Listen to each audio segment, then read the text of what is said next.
नमस्कार विद्यार्थी मित्रांनो, सह्याद्री IAS मध्ये आपणा सर्वांचे स्वागत आहे. आपण हिस्ट्री ऑप्शनलची बॅच लॉन्च केली आहे. त्या सिरीजमधील हे आपलं सेकंड लेक्चर आहे. यामध्ये आपण हे विशेषतः हिस्ट्री हा जो घटक आहे याची डायरेक्टली आपण आता सुरुवात करत आहोत तसे.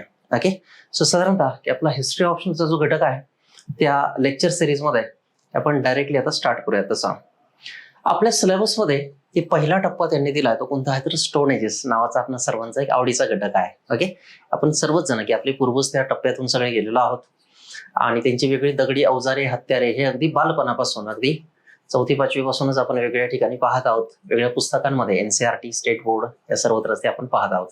तर अत्यंत मनोरंजक टप्पा आहे, आपल्या सिलेबसमधील बेसिक आहे आणि त्यातून मनुष्याची झालेली प्रगती याचा आपल्याला आढावा घ्यायचा आहे.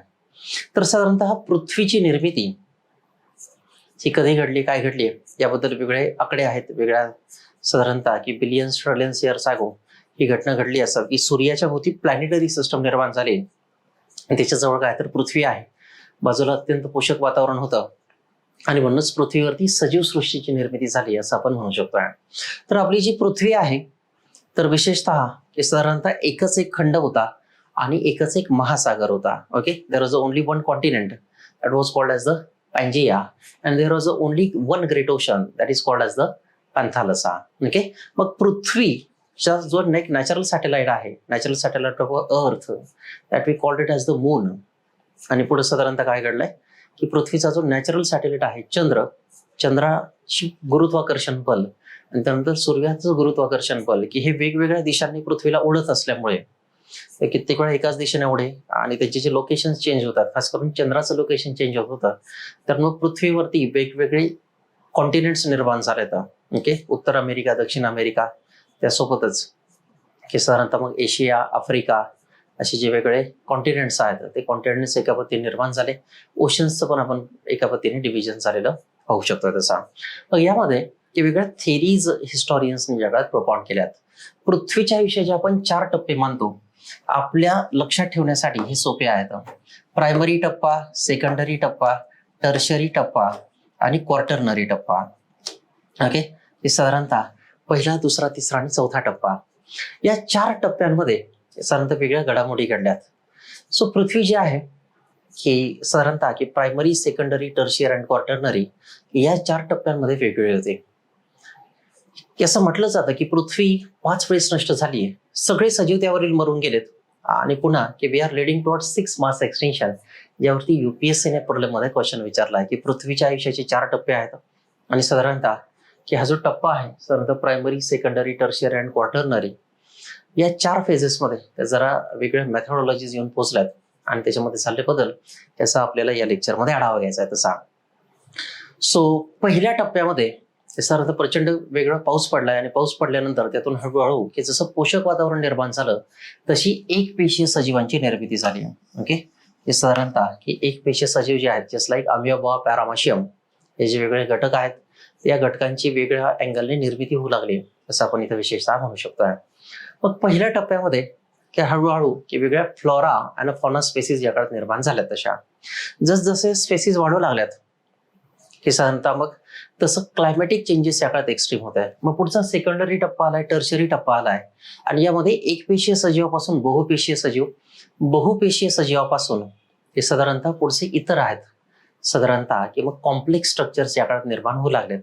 या सुरुवातीच्या 3 टप्प्यांमध्ये की तिसऱ्या टप्प्यामध्ये या काळात जुरासिक एजेस आल्यात की अत्यंत मोठे मोठे की या काळात उती टिश्यूज असलेले वेगवेगळे अॅनिमल्स निर्माण झालेत. ओके, हे साधारणतः ते वेगवेगळे जे अॅनिमल्स आहेत ते अत्यंत डोंगरा एवढे महागाय धूळ होते, प्रचंड मोठमोठे या काळात होते.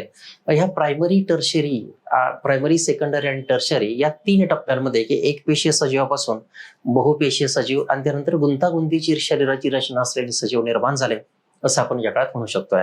हे सजीव प्रचंड मोठमोठे या काळात होऊ लागलेत इतकं साधारणतः मग एक त्याला आपण जुरासिक एजेस किंवा डायनासोर्स असं अगदी सोप्या भाषेमध्ये म्हणू शकतोय. तसं एखाद दुसऱ्याला जर कधी तहान लागली तर सगळा तो तलाव पित असे. एखाद दुसरा म्हणलं की चल बाबा उठ चहा प्यायला जाऊ, एका पद्धतीने मग थोडक्यात जर प्यायला गेलाय तर डायरेक्टली सगळं तलावच खाली करून टाकत. तसा एखाद म्हणलं की चल ब्रेकफास्टला की 2-4 जनावर गेली की सगळा डोंगरच संपवून टाकत. आणि अशा पद्धतीने की ह्या जुरासिक एजेसमध्ये जे खूपच मोठमोठे महाकाय प्राणी निर्माण झालेत, मॅमोथ्स असं आपण विशेषतः म्हणू शकतो. तसा सो यामध्ये हे सगळे ज्युरासिक एजेस असल्यामुळे आणि त्यासोबतच तापमान क्लायमेटिक चेंजेस एक्स्ट्रीम होत आहे आणि एक्स्ट्रीम होत असल्यामुळे की वेगवेगळ्या प्राण्यांची निर्मिती होत होती. या ज्युरासिक एजेस मध्ये त्या काळात एक छोटा प्राणी निर्माण झाला, तो म्हणजे हत्ती. आणि हा जो हत्ती होता ते विशेषतः काय घडलाय की जेणेकरून की या काळातील एक छोटासा अॅनिमल होता तसा. मग ह्या कोणालाही जर कधी राग आला किंवा जर राग काढायचा असेल तर हत्तीला पकडत, हत्तीचा कान पिरगळत, हत्तीची शेपूट पकडून त्याला गोल गोल गोल गोल उचलून डंबेल सारखा उचलत फेकून देत कित्येक वेळा. अजून काय करत, हत्ती चालला की त्याचे गाल ओढत मध्येच त्याच्या पाठीमध्ये बुक्का मारत. मग हत्तीने मनावरती घेतलं की साधारणतः हत्तीचं बऱ्याच वेळा फुटबॉलही केलं जाईल, इकडून लात मार तिकडे, तिकडून लात मार इकडे. मात्र हत्ती म्हणलं की थोडंसं आपल्याला सोसायचं, यांचे दिवस भरलेत. आणि म्हणून हत्तीने काय केलंय की विशेषतः या काळात जिम जॉईन केली, बायसेप ट्रायसेप्स या काळात वाढवले, ऍप्स घेतले, स्क्वॉट्स मारले, एक सायकल घेतली आणि सायकल मारत तो पेठांमध्ये इकडे तिकडे फिरू लागला तसा.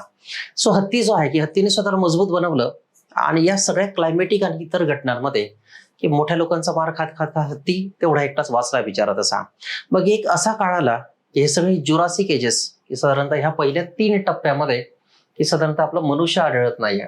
ओके, मनुष्य आढळत नाही की क्रिटिशियस काळ आला आणि याच्यामध्ये बऱ्यापैकी हे सगळे लोक संपून गेलेत. या पहिल्या 3 टप्प्यामध्ये आपला मनुष्य आढळत नाही आणि बरं झालं आला नाही, कारण एवढे मोठे मोठे प्राणी पाहून हार्ट अटॅकने मनुष्य जागेवरती गेला असता. ओके, आणि साधारणतः आपला लोड देखील कमी झालाय सिलेबसचा की पहिल्या 3 टप्प्यामध्ये मनुष्यच नाहीये. या 4थ्या टप्प्यामध्ये मग मनुष्य आपल्याला पुढे पाहता येतोय. याच्यामध्ये की पॅलोसिन म्हणजे अलीकडचा काळ आणि हॉलोसिन म्हणजे प्रेझेंट की आत्ताचा काळ, की याच्या काळामध्ये मनुष्य आपण पाहू शकतोय तसा.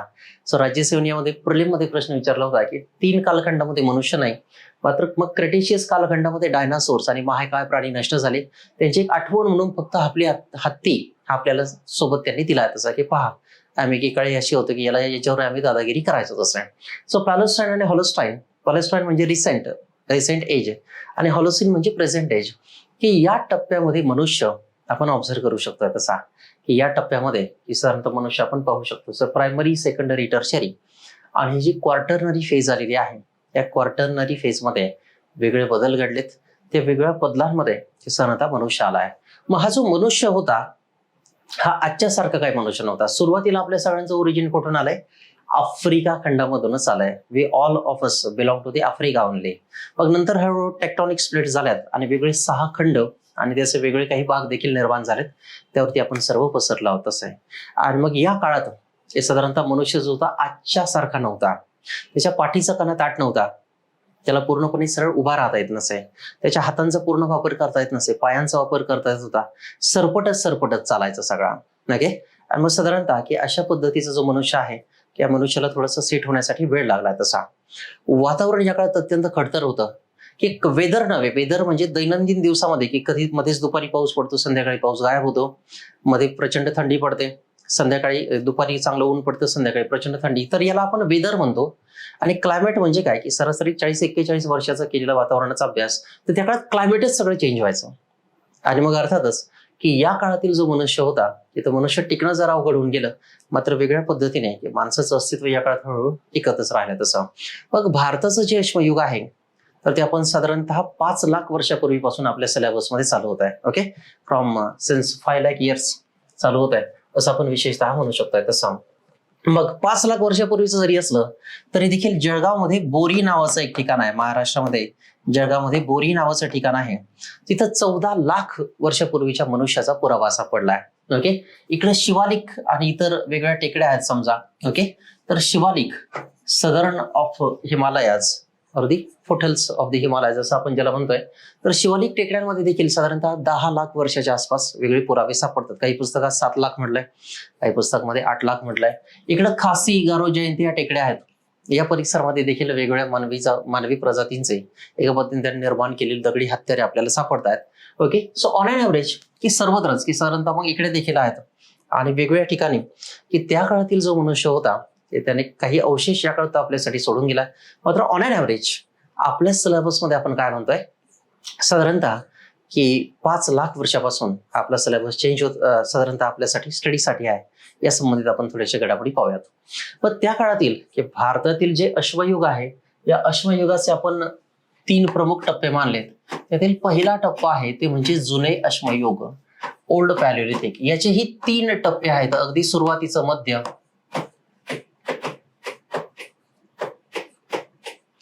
सो ओल्ड पॅलिओलिथिक हा जो घटक आहे साधारणतः की आपण इथे ऑब्झर्व करू शकतो, तसं जुने अश्मयुग हा जो घटक आहे, ओके, ओल्ड पॅलिओलिथिक, जुना अश्मयुग.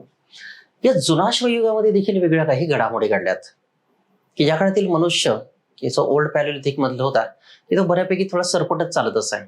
ओके, इतर जनावरांसारखा, जसं डायनासोर्स किंवा आज लिझार्ड चालतात, सरडे ज्या पद्धतीने चालतात समजा तसा, तर तो त्या पद्धतीने चालायचा, कसं कसं स्वतःचं शरीर सरकवायचा. त्याचा स्पायनल कॉर्ड जो होता की तो एक सरळ नव्हता एका पद्धतीने, किंवा एक सरळ असेल तर मात्र त्याची ऑर्गनाइज स्ट्रक्चर नव्हतं असं आपण म्हणू शकतोय तसा. मग इतर जनावरांसारखाच तो राहायचा, सगळं शरीर केसाळलेलं या काळात होतं. मात्र हळूहळू तापमानामध्ये या काळात बदल होऊ लागलेत आणि त्या बदलाने त्याला थोडं पॉझिटिव्ह डिरेक्शन नेलेलं आहे असं आपण विशेषतः म्हणू शकतोय तसं. या बदललेल्या टप्प्यांमध्ये घडलंय काय की साधारणतः इतर प्राण्यांची तो नक्कल करू लागला आणि काही काळ का होईना की कंदमुळे या काळात उकरणं, त्यासोबतच झाडांवरती पटपट चढणं, एका झाडावरून दुसऱ्या झाडावरती उडी मारणं, मग साधारणतः त्या झाडावरून दुसऱ्या झाडावर उडी मारणं, तेथील फळं तोडणं, जर कधी वाघ, सिंह, इतर काही जनावर जर मागे लागले तर जंप मारत सोडणं, ओके, आणि मग जंप मारत मारत मारत एकतर दरीमध्ये कुठेतरी खोल उडी मारायची एखाद्या झाडावरती आपण वाचू या अँगलने, किंवा आजूबाजूला एखादा तलाव दिसला तर रामदेव बाबांसारखी लंबी गहरी श्वास घ्यायचा आणि फुल ऑक्सिजन आतमध्ये घेऊन तलावामध्ये उडी मारायची. की थोडक्यात म्हणजे त्या काळातील सगळे कोण होते तर रजनीकांत होते. इकडून तिकडे उड्या मारण्यात एक्सपर्ट होते आणि त्यांचा मेंदू अजून एवढा डेव्हलप झाला नव्हता की मेंदूचा आकार तसा छोटाच होता तसा. मग अशा पद्धतीने जे मानवी जीवन या काळात होतं हे जरासं खडतर होतं, आयडेंटिटी नव्हती. आपल्यासारखं दुसरा कोणी दिसतो तो काय आहे का, वाघ, सिंह, हत्ती, इतर वेगळी जनावरं त्याला ओळखू यायचे, मात्र आपल्यासारखाच दिसणारा कोणी मनुष्य आहे याचीही त्याला कल्पना नसावी. फार तर फार समागमासाठी, काही रिलेशनसाठी ते काही काही वेळ ते सोबत थांबत असत आणि नंतर पुढे निघून जात असावेत. तेवढी ही परिकल्पना अजून त्याला आलेली नव्हती. मात्र वातावरणीय बदलांमुळे, की वातावरणामध्ये झालेल्या बदलांमुळे, की आता हळूहळू तापमान वाढलं असावं, तापमान वाढल्यामुळे त्याचा मेटाबॉलिझमचा रेट या काळात वाढलाय आणि बऱ्यापैकी एक थोडासा पुढच्या स्वरूपाचा माणूस या काळात अस्तित्वामध्ये आला असं आपण विशेषतः म्हणू शकतो. तसं मग या काळात बदल, वातावरणीय बदल हे जरासा मानवी शरीरासाठी उपकारक ठरलेत असं आपण एक म्हणू शकतोय. मग या काळातील जो मनुष्य होता की आता हळूहळू तापमानातील बदलांमुळे की जरासा स्वतःला अडॉप्ट करून घेण्यासाठी लागलाय, प्रयत्न करू लागलाय असं आपण म्हणू शकतोय. Okay, so he adopted himself for change. मग इतर जनावरांसारखंच की तो बऱ्यापैकी या काळात झाडावरती झोपत असेल, नदी किनारी किंवा तलाव केंद्रित जीवन होतं, जल ही जीवन आहे, की तिथं पाणी पिण्यासाठी जाईल, पुन्हा झाडावरती, तिथं मग कंदमुळं खाणं, दुपारी किंवा इतर की वेळ मिळाला त्या पद्धतीने झोप घेणं, आणि दिवस रात्र एकच अजेंडा होता तो म्हणजे अन्नाच्या शोधासाठी बाहेर पडणं. आपल्या सिलेबसमध्ये टॉपिकच दिलाय की कोणता तर हंटर अँड फूड गॅदरर्स, की हे भटकंती करणारे लोक होते, अन्नासाठी भटकंती करणारे आणि अन्न गोळा करून ठेवणारे. मग इतर प्राण्यांचं निरीक्षण करायचा आणि त्यांच्याप्रमाणे काही सेकंद की होईना की दोन पायांवरती उभं राहण्याचा प्रयत्न करायचा. समजा एखादं फळ तोडायचं तर मग वरती जायचं आणि ताबडतोब काही सेकंदाने खाली यायचं समजा तसं. ओके, जसे कुत्रे करतात समजा सेकंड करण्यासाठी की दोन पायांवरती किंवा तीन पायांवरती उभे राहतात बऱ्याच वेळा, तो जो पॅटर्न आहे तसं मनुष्य राहू लागलाय. मग या काळात की तो निसर्गाचं मोठ्या प्रमाणात निरीक्षण करू लागलाय आणि निसर्गातून बऱ्याचशा गोष्टी ग्रास करू लागलाय. तो इतरांपेक्षा वेगळा कसा धरलाय तर माणसाला थिंकिंग अॅनिमल असं म्हटलंय की विचार करतो तो माणूस. इतर प्राणी आहेत की त्यांच्या विचार करण्याला मर्यादा होत्या. आता थोडक्यात मेंदूचा आकार हळूहळू वाढू लागलाय, ते हे तापमानातील बदलामुळेच घडलाय आणि की बऱ्यापैकी आता काही काळ का होईना तो आता सरळ हे उभा राहू लागलेला आहे तसा.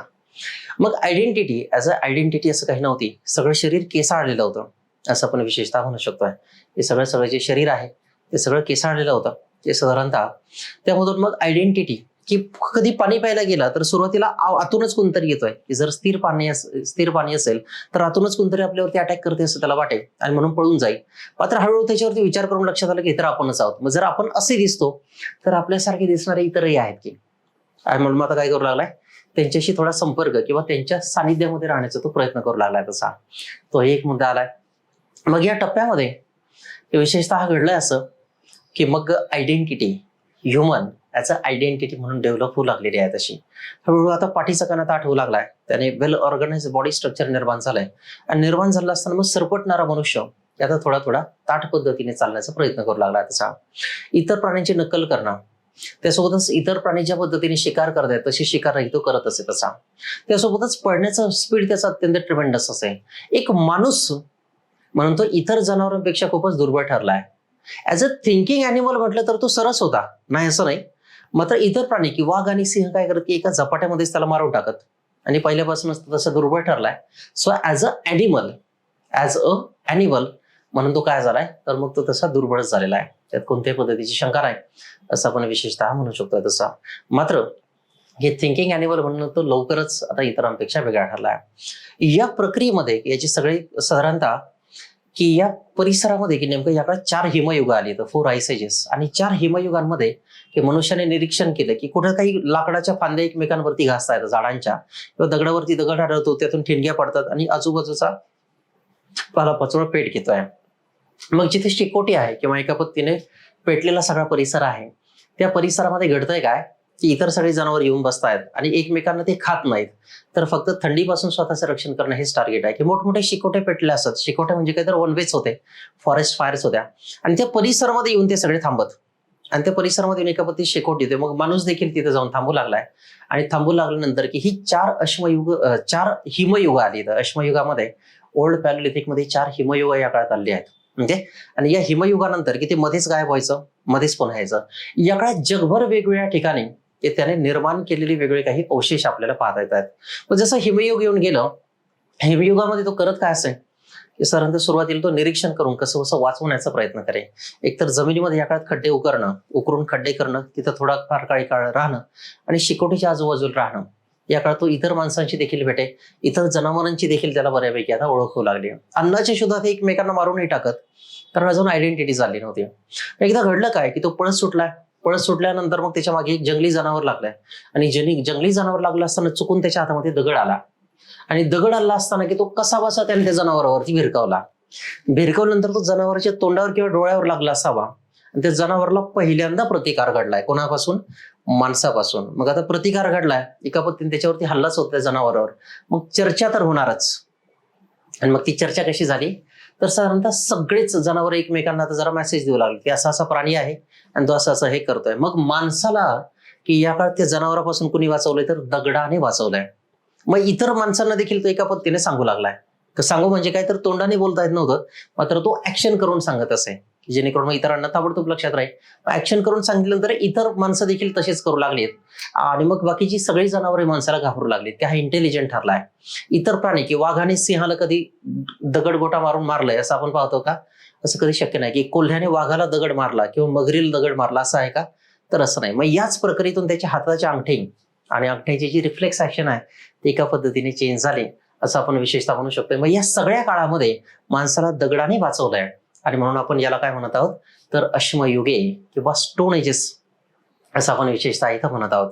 मग या प्रक्रियेमध्ये घडलंय काय, या स्टोन एजेसच्या कालखंडामध्ये की माणसाला दगडाने वाचवलंय, सोबत नेहमी दगड ठेवू लागलाय. मग त्यासोबतच की या काळात आगीने देखील वाचवलंय. की दगड जो आहे की दगड या काळात फक्त फेकण्याची ऍक्टिंग जरी केली तरी सगळे जनावर आज घाबरतात. मात्र काही जनावर हुशार निघाले की हा फक्त ऍक्टिंग करतोय असं लक्षात आलं, किंवा त्यांना कितीही दगड मारली तरी काही फरक पडत नाही. मग माणसाने या काळात सोबत काय ठेवली, तर आग. या आगीमुळे होणाऱ्या ज्या जखमा आहेत, वाघ, सिंह, इतर प्राण्यांना या कधीही न भरून येणाऱ्या असतात, शरीराला प्रचंड त्रास होतो. मग माणूस सोबत या काळात आग देखील ठेवत असे, कारण सारखी हिमयुग येत होती. आणि मग आग सोबत ठेवली की इतर जनावर आजही घाबरतात. मग आपले वेगळे ट्रेनिंग्स असतात फॉरेस्ट ऑफिसर्सचे, IFS आहेत समजा, मग तिथे देखील ते सांगितलं जातं ऑफिसर्स ट्रेनिंग मध्ये की साधारणतः सोबत काय ठेवली जाते, आग. की पेट्रोलिंग आणि इतर काही की ती आग जर पाहिली, त्यांच्यावरती हल्ला केला तर ती जनावर आजही पळून जातात. मात्र त्यातून एक कसं बसं त्यांनी स्वतःला वाचवलेलं आहे तसं. सो अशा पद्धतीने की या काळात दगड आणि आग की दगडाचा वापर आणि आगीचा वापर हा या काळात त्याच्या लक्षामध्ये आलेला आहे तसा. मग खास करून इतर प्राण्यांचं निरीक्षण करू लागला. बऱ्यापैकी आता पाठीचं कान हळूहळू ताठ होत आलेला होता. As a identity, human as a identity म्हणून देखील डेव्हलप होत होती. मग जनावरांची शिकार त्याने पाहिली. त्यासोबतच या 4 हिमयुगांमध्ये त्याने केलंय काय, की साधारणतः वरती सर्वत्र बर्फच बर्फ होतं. की जर कधी पाय घसरून हिमालयातून निसटला की without ticket America, Antarctica, Africa इकडे कुठेतरी जाऊन पडत असे. तिथे त्याला वेगळीच माणसं दिसत, आणि मग नया आहे अशी त्याची एका पद्धतीने फिलिंग असे की येतो नया आहे. जर साईट सीन करत असतील आणि दुसरा माणूस जर कधी समोर आला, तर समोर आल्यानंतर मग त्याला बोलता येत नसे की काय झाडी, काय डोंगर, काय हॉटेल, असं काय म्हणता येत होतं का? तसं काही त्याला बोलताच येत नव्हतं. तिची मुळात एक अडचणच होती तशी. फक्त एकमेकांकडे पाहायचे, 10-15 मिनिटं आणि पाहून निघून जायचे. जसं आर्ची सैराटमध्ये विचारते परशाला काय बघतोय सर, तर असं कोणी एकमेकांना काही पाहत राहिलं तरी ऑब्जेक्शन घेण्याचा चान्स होता का? तर ऑब्जेक्शन घेण्याचा काही चान्सच नव्हता, की काय तर एकमेकांना पाहायचे आणि निघून जायचे तसं. सो मेल अँड फिमेल एवढी एकच रिलेशनशिप या काळात होती. कोण कोणाची आई आहे, वडील आहे, मुलगा आहे, बहीण आहे, भाऊ आहे, काय माहिती होतं का? काहीच माहिती नव्हतं. कारण काही तर मेमरी पण तेवढी स्ट्रॉंग नव्हती तशी. या काळात की तो खूप पटपट पटपट पळत असे. वाघ, सिंह, इतर काही मागं लागलं, हिंस्र जंगली जनावर तर मेलो मेलो वाचवा वाचवा एवढंच कसं बसतो तो बोलायचा आणि पळत सुटायचा. धाड धाड धाड धाड पळत सुटायचं. जस्ट लाईक लालसिंग चड्डा दाखवला पळताना लास्ट फेज मध्ये, त्या पद्धतीने नुसता पळत सुटायचं, काही बोलायचं नाही, काही नाही, काही नाही, काहीच नाही. मग एका झाडावरून दुसऱ्या झाडावर उडी, दुसऱ्या झाडावरून तिसऱ्या झाडावर, आजूबाजूला नदी तलाव शोधायचा. कारण ते वाघ, सिंह, बिबटे जे काय होते ते त्याच्या मागे लागून मग ते उड्या मारत. मग रामदेव सांगी लंबी गहरी श्वास आतमध्ये घ्यायचे आणि उडी मारून काही मिनिटं, अगदी 5-10 मिनिटं देखील त्या तलावात काढत वाघ, सिंह आणि इतर प्राण्यांचा एवढा स्टॅमिना नसाय तर बाहेर पडेल. आणि मग नंतर कसा बसा बाहेर पडून वाचवायचा. अत्यंत खडतर आयुष्यमान होतं. लाईफ स्पॅन हार्डली 25 वर्ष असावं, नॉट मोर दॅन 25 इयर्स, की जगण्याची एवढी देखील शक्यता नसे. कारण आयुष्यच खूप खडतर होतं. वातावरणीय बदल होत होते, क्लायमॅटिक चेंजेस तर होतेच, आणि इतर जंगली जनावरं देखील त्याला संपत होती. नदी किनारी जीवन होतं. पाणी पिण्यासाठी स्टोअर ठेवत नसे. एखादं काही भांड तर तिथं जाऊनच पाणी प्यायचा. इतर प्राण्यांप्रमाणे तिथेही त्याची मॅक्झिमम टाइम शिकार होईल. मात्र मग कसं बसं या काळात त्यांनी स्वतःला वाचवलं. या काळात फिजिकल फिटनेसचा गोल्डन पिरियड होता, की पोट वाढणं किंवा मग एका पद्धतीने मल्टिपल इंचेस वाढणं असं काही होतं का? की वजन वाढणं, पोट वाढणं, मग जिम लावणं, ॲप स्क्वॉट्स मारणं असं काही प्रकल्प होता का? ते असं काही त्याला करावंच लागत नसे. फिजिकल फिटनेसचा गोल्डन पिरियड होता. कारण वाघ, सिंह मागे लागला आणि मागे लागला पळता पळता दमलो आणि टाइम प्लेच असं काय ऑप्शन होता का? की असं काय ऑप्शनच नव्हता की डायरेक्टली गेम ओव्हर होऊन जायचा. मग खडतर आयुष्यमान जरी असलं तरी देखील माणसाने या काळात स्वतःला कसं बसं वाचवलंय. इतर प्राण्यांची शिकार पाहायचा आणि त्याच पद्धतीने झडप मारायचा, पंजे मारला जायचा. कित्येक वेळा वाघ सिंहालाच मारायचा प्रयत्न करायचा. मग हा त्याला खाण्याऐवजी तोच याला खाऊन टाकायचा.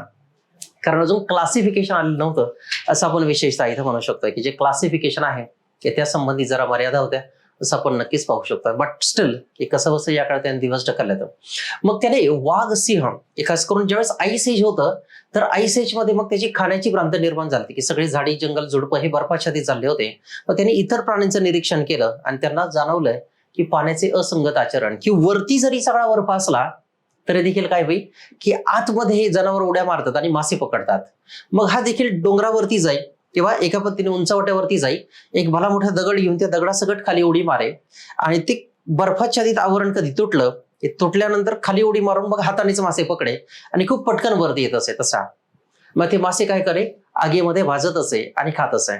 मग तेव्हापासून त्याला जी माशाची चटक लागली ती अजूनही गेलेली नाही, की मासे खाण्याची जी आवड आहे ती त्याला अश्मयुगातच लागली. दुसरं म्हणजे जनावरांनी मारलेली शिकार ही त्याला आवडू लागली, की जनावरांची आज एक खासियत की जनावरांना जेवढं काही मिळतंय किंवा ज्याच्यामध्ये पोट भरते तेवढंच ती खातात आणि बाकीचं तिथं सोडून देतात. मग ही सुवर्ण संधी असे माणसाला, ह्युमन बिंग्सला.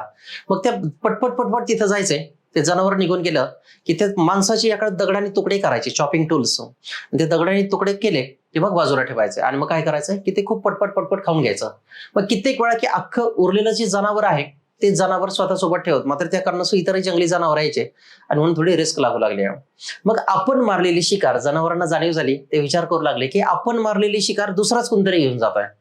आणि मग ते काय करत की आपण मारलेली शिकार पोटापुरती ते खात आणि ज्या गुहेमध्ये ती जनावर राहायची त्या गुहेच्या कोपऱ्यामध्ये नेऊन ठेवत. आता माणसाला प्रश्न पडला की हे नेतात कुठं? मग त्याने टाइम टेबल लावला, जीपीएस लावलाय थोडक्यात त्यांच्यावरती आणि मग जीपीएस आणि सीसीटीव्हीने पाहू लागलाय. तर त्याचे 2 डोळे म्हणजे सीसीटीव्ही होते. मग त्याने काय केलंय की जसं डिरेक्शन्स पाहू लागलाय तसं मग सगळी निदर्शनं आणि मग जनावर काय करत की खाल्ल्यानंतर शतपावली करायला बाहेर जातो, तोपर्यंत माणूस पटकन आतमध्ये जाईल. आतमध्ये जाऊन की सोबत नेहमी नेताना लाकूड सोबत ठेवे, आग, कारण ती वाचवत असे आणि दुसऱ्या हातात दगड असे की फेकून मारता येत होता. त्या काळातील जनावरं खूपच घाबरायची दगडाला आणि आगीला. मग माणूस पटपट तिथं जाईल, त्या गुहेच्या कोपऱ्यात ते मांसाचे तुकडे करत आणि खूप पटपट पटपट पटपट खाऊन टाकत असे आणि तिथून बाहेर पडेल. मग या सवयी आजही चालू आहेत की नाही? तर आजही आहेत.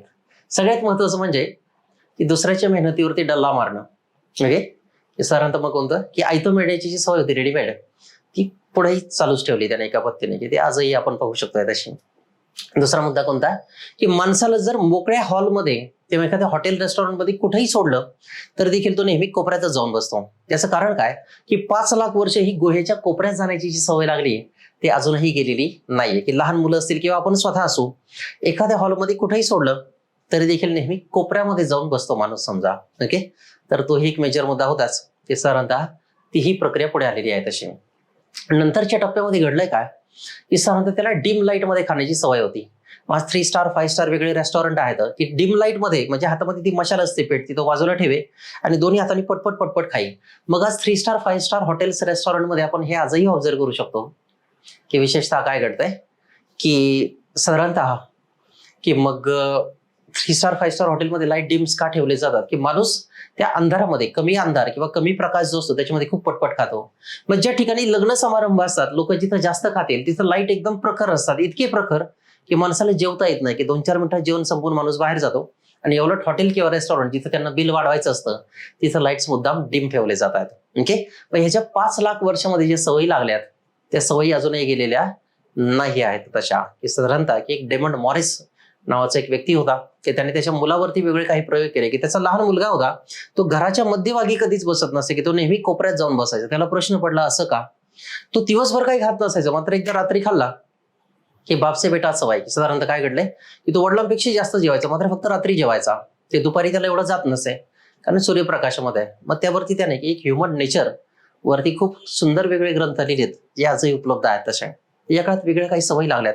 या काळात की मग साधारणतः त्याला शिकार करता येत जर नसेल तर तो काय करायचा, की झाडावरती मोठा दगड घेऊन जायचा आणि दगड घेऊन गेल्यानंतर काय करायचा, की खाली एखादं जनावर आलं झाडाच्या सावलीमध्ये की दगडासकट त्या जनावरावरती उडी मारायचा. कारण त्या काळात की तो दगड वरून खाली टाकता येतो हे त्याला माहितीच नव्हतं. असा फेकता येतो त्याला एवढं एकच माहिती होतं, मात्र वरून खाली असं सोडता येतं हे माहितीच नव्हतं. कित्येक वेळा डोंगरावरती जायचा आणि त्या डोंगरावरून की खालीची जनावरं समजा कोणी जात असतील गोळक्यामध्ये तर त्या जनावरावरती दगडासकट उडी मारायचा. मात्र जनावरांची 6th सेन्स ही खूपच स्ट्रॉंग होती आणि त्या कारणास्तव झालंय काय, की या 6th सेन्समुळेच की विशेषतः की तो थोडा की म्हणजे साधारणतः की जनावर स्वतःला वाचवायची, मात्र माणसाचा चान्स 50-50 होता. की त्या दगडासकट खाली उडी मारली तर तो खाली जंप किंवा एका पद्धतीने परफेक्ट जंप बसेलच आणि त्याला ते जनावर मरेलच असं काही नव्हतं.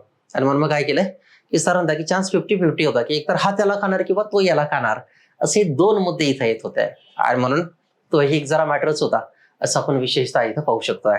सो अशा पद्धतीने हे साधारणतः एक वेगळे काही बदल, वेगळे काही चेंजेस इथं होत गेलेत आणि त्या चेंजेस मधून हे साधारणतः मग काय घडलंय, की मनुष्य की जरा आता हळूहळू या काळात थोडासा वेगळा येऊ लागला. याच काळात त्याला पहिला बेस्ट फ्रेंड देखील मिळाला आहे. आणि तो कोणता, तर मग कुत्रा. की यू यू यू यू केलं की ते डायरेक्टली मग सेक हँड करतं, गळ्यामध्ये येऊन इकडून तिकडे उड्या मारू लागतं, मांडीवरती येऊन बसतं. मग ओळख असो नसो, मग कुत्रा का पाळलाय तर त्याची घ्राणेंद्रिय स्ट्रॉंग असतात. कुत्रा हा स्वतःपेक्षाही जास्त मालकावरती प्रेम करतो, ही आजही त्याची खासियत आहे. आणि नोझल सेन्स का उपयोगी होती, की घनदाट जंगल होतं, त्या काळात राहण्यासाठी घरही नसे, झाडावरती झोपायचे, कुत्रा खाली असायचं. साप आला वेगळ्या आवाजात भुंकायचा, वाघ आला वेगळ्या आवाजात भुंकायचा, डुक्कर आलं वेगळ्या आवाजात भुंकायचा, सिंहाला वेगळ्या आवाजात भुंकायचा. आणि ते माणसालाही कळायचं, त्यांची तेवढी ट्युनिंग होती. आता आजचे कुत्रे थोडे बिघडलेत समजा, त्या काळातील कुत्र्यांची जी नोझल सेन्स होती ते नोझल सेन्स जरा जास्त स्ट्रॉंग होती तसे. म्हणून की माणसाने कुत्रा प्राणी देखील या काळात पाळलाय आणि कुत्र्याच्या मदतीमुळे या काळात जीवन सुकर झालंय. सो कंदमुळे खायचा, फळे खायचा, मांस, त्यासोबतच माशांची देखील त्याला चांगलीच आवड निर्माण झाली. आणि अशा सगळ्या वेगळ्या पॅटर्न्स मधून काय घडलंय, की ओल्ड पॅलेलिथिक जुने अश्मयुगातील जो मनुष्य आहे ते तो आपण इथे पाहू शकतोय. तसा या काळात त्याने दगडी हत्यारे वेगळी निर्माण केली आहेत. दगडी हत्यारे जे आहेत यांना हँड ऍक्सेस असं म्हटलंय. मग भारतातील जे अश्मयुग आहे हे खरं करून त्या आईस एजेस मध्येच आपल्याला कळालं, त्या काळात इथं मनुष्य होता. मग अशा वेगळ्या साइट्स आपल्याला महाराष्ट्रातील बॉम्बे, त्या काळात ब्रिटिश म्हणत असं आपण त्याला मुंबई म्हणतोय, त्या परिसरातही सापडल्या तशा. तर ह्या काय आहेत, हस्तकुराडी आहेत. या आकाराने सुरुवातीला जरा मोठ्या होत्या असं आपण म्हणू शकतोय तसं. ओके, यांचा जो आकार आहे तो आकार आपण पाहू शकतोय.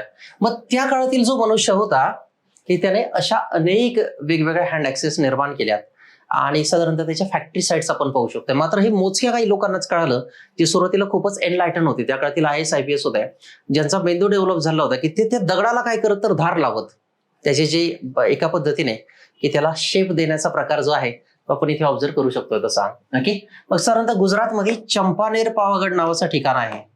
चंपानेर पावागड नावाचं एक ठिकाण आहे की या ठिकाणी की भारतातील 5 लाख वर्षापूर्वीचा जो मनुष्य होता, गुजरातमध्ये चंपानेर पावागड नावाचं जे ठिकाण आहे, की या ठिकाणातील त्या काळातील मनुष्याने नदी पात्रामध्ये तो जायचा, की नदीमध्ये पाण्याच्या सारख्या फ्लोमुळे ते वेगळे दगड ठिसूळ व्हायचे आणि मग जो कुचकामी भाग आहे तो निघून जायचा आणि जो गरजेचा भाग आहे तो तिथे त्याला शेप देत राहायचे तसे.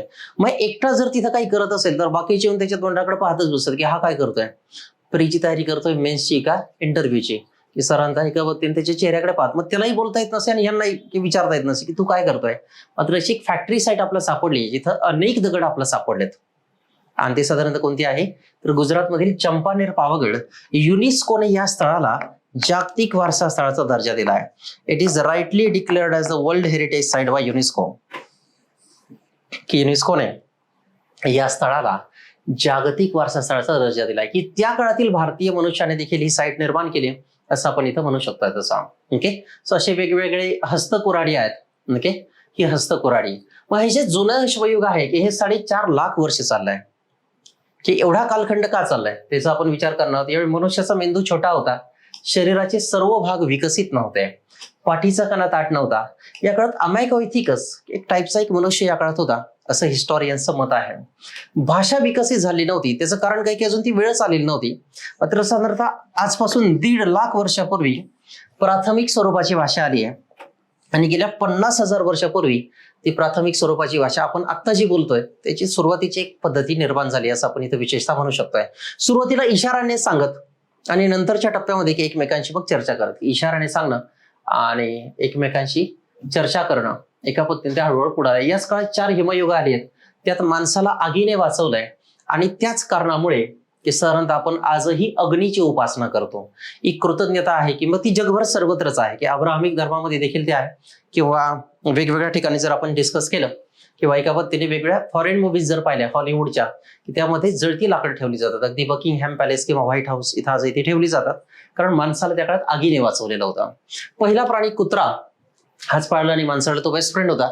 नदीत पोहणे, झाडावरती चढणे उतरणे, हाताने मासे पकडणे या गोष्टी त्याला आता हळूहळू शक्य झाला. त्याचं कारण काय तर उबदार वातावरण, उबदार झालाय. मानवी बॉडीचा मेटाबॉलिझमचा रेट वाढलाय. प्राणी आणि वनस्पतींची जी संख्या आहे, we called it as the flora and fauna scientific language, तर ही या काळात चांगल्या संख्येने वाढली. तशी मनुष्याच्या पाठीचा कणा काय झालाय तर ताट झालाय. ओके, इरेक्टस, आणि ही प्रक्रिया हळूहळू घडत आलेली आहे सगळी तशी. ओके, ही वेगवेगळी अवजारे किंवा हत्यारे निर्माण केली गेली ते आपण पाहू शकतोय तसं. ओके, सो चंपानेर पावागड ही साईट आहे. ह्या स्टोनला या पद्धतीने त्याने कार्व केलाय तसं. ओके, जी कार्विंग आहे एका पद्धतीने आपण पाहू शकतो तशी. ओके, सो अशा पद्धतीने की साधारणतः हा जो टप्पा आहे ह्या टप्प्याला आपण विशेषतः काय म्हणतोय तर ओल्ड पॅलिओलिथिक किंवा ज्याला आपण जुने अश्मयुग या घटकाचा आपण अभ्यास केलाय. यामध्ये ते बऱ्यापैकी या काळात काही काही बदल होत आले. या शेवटच्या टप्प्यामध्ये जरा तो टोळ्यांमध्ये राहिलेला आहे, वेगवेगळ्या टोळ्यांमध्ये तो स्वतःला राहून इथं सेटल करू लागलेला आहे तसा. आणि त्या पुढच्या फेजमध्ये विशेषतः काय घडलंय की टोळीबद्ध समाज व्यवस्था या काळात आकारास आलेली आहे तशी. मग हा कोणता टप्पा आहे तर मग ओल्ड पॅलिओलिथिक, ज्याला आपण विशेषतः जुने अश्मयुग हा जो घटक आपण म्हणतोय.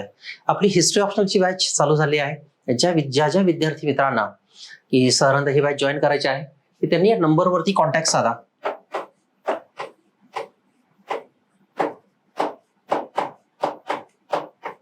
Okay, 7770943771. Okay, so Sahyadri IAS च आपलं जे ऍप आहे त्या ऍपवरती हे सगळे वेगवेगळे लेक्चर्स रेकॉर्डेड फॉर्मॅटमध्ये आणि त्यासमोरच मग ऑनलाईन आणि ऑफलाईन अशी आपली दोन्ही बॅच असेल. या बॅचच्या माध्यमातून आपण साधारणतः सगळ्या सिलेबस कव्हर करणार आहोत. आपल्या ह्याचं पुढचा जो सेक्शन आहे हे साधारणतः 1, 2 आणि 3 आपले जे पहिले डेमो लेक्चरचे जे सेशन आहेत ते आपण पाहणार आहोत. बॅचचं स्वरूप पुन्हा एकदा सांगतोय. लास्ट 50 इयर्सचे सगळे PYQ, प्री मेन्स आणि इंटरव्ह्यू त्या अँगलने आपण हा सिलेबस फ्रेम केलाय. यामध्ये आपण की सिलेबसचा इच अँड एव्हरी घटक कव्हर करणार आहोत. तोही फक्त बॅचचं किती तर 5 मंथ्स मध्ये. ओके, त्यानंतरही की आपण दररोज तर डेली आन्सर रायटिंग तर करणार आहोतच आणि त्यासोबतच इतरही वेगळ्या फॉर्मॅटमध्ये आपण हे सगळं कामकाज चालवणार आहोत की इथिक्स, त्यासोबतच एसे आणि खास करून की साधारणतः हिस्ट्री ऑफ आणि GS1 हे चारही घटक खूप सविस्तररित्या या बॅचच्या माध्यमातून जे जे गरजेचे घटक आहेत ते आपण सगळे कव्हर करणार आहोत. ओके, सो भारतातील ही सगळ्यात महत्वाची फास्ट ट्रॅक बॅच असेल. बाकीचे लोक 2-2, 3-3 वर्ष शिकवतात, मात्र आपल्याला एकाच वर्षात प्रिलिम क्रॅक करायचे. आणि हा तो नॉलेजचा फ्लो आहे की history is what the chain of events, की त्या शिकवण्यामध्ये जर ब्रेक झाला तर ते विद्यार्थ्यांनाही कळत नाही. त्याच कारणास्तव मग जरा विद्यार्थ्यांना समस्या निर्माण होतात. सो एकदम जेन्युइन टू जेन्युइन, ऑनेस्ट की लास्ट 10 इयर्स पासून मी इतिहास हा विषय शिकवतोय. पुण्यामध्ये, दिल्लीमध्ये, नाशिक, औरंगाबाद, अगदी जळगाव, धुळे, साधारणतः नागपूर, इकडे कोल्हापूर, अशा वेगळ्या ठिकाणी वेगळ्या संस्थांमध्ये मी शिकवलं आहे. आणि सध्या आपली ऑफलाईन जी बॅच आहे की ती Sahyadri IAS academy, Kelkar road, Narayanpeth, Pune या ठिकाणी आपण लॉन्च केली आहे. सो हे सगळे लेक्चर टीचिंग क्वालिटीमध्ये काहीच फरक नसेल आणि साधारणतः ऑनलाईन आणि ऑफलाईन अशा दोन्ही मोडमध्ये ही बॅच तुम्हाला अवेलेबल असेल. ओके, सो या बॅच संबंधित काही माहिती हवी असेल तर ते साधारणतः हा घटक आहे. पुढे आपण स्टोन एजेस आणि त्याची जी कंटिन्युटी आहे ती पुढे येणाऱ्या सेशनमध्ये आपण कंटिन्यू करणार आहोत. ओके, सो पुढच्या व्हिडिओचा साधारणतः पुढचा व्हिडिओचा वेट करा, तो लवकरच अपलोड केला जाईल. तोपर्यंत हा जो व्हिडिओ झालाय की तो वारंवार पहा आणि स्वतःच्या नोट्स क्रिएट करा. हिस्ट्री बाय मंगेश तवले नावाने माझं चॅनल आहे, त्यावरती या सगळ्या नोट्स अपलोड करत आहे.